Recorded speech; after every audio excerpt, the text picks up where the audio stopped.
ফরিদপুরে Bangladesh Korea transmission line নির্মাণ প্রকল্পের বৃত্তিমূলক জনশক্তি প্রশিক্ষণ কেন্দ্রের উদ্বোধন।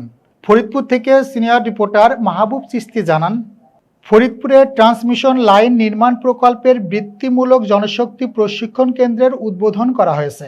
মঙ্গলবার বিকেল 4টায় ফরিদপুর কারিগরি টিচার্স ট্রেনিং সেন্টার টিটিসি মাঠে এর উদ্বোধন করা হয়।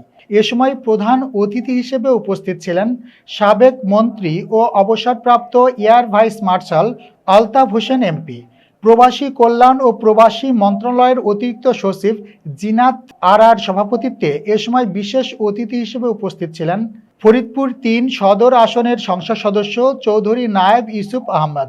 অনুষ্ঠানে অন্যদের মধ্যে উপস্থিত ছিলেন ফরিদপুরের পুলিশ সুপার মোহাম্মদ নজরুল ইসলাম, অতিরিক্ত জেলা প্রশাসক মোহাম্মদ সোহরাব হোসেন, কোইকা বাংলাদেশ অফিসের country director Kim Ji On, deputy country director Yang Swan Woo সহ কোরিয়া ও বাংলাদেশের প্রতিনিধিরা।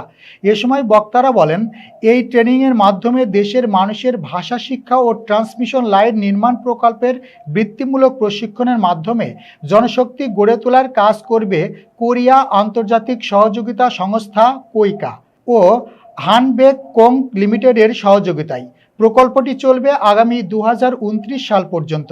এখান থেকে স্কিল ডেভেলপমেন্টের আওতায় 300 জনকে বিভিন্ন ধাপে কোরিয়া নিয়ে চাকরি দেওয়া হবে বলে জানানো হয় সভায়।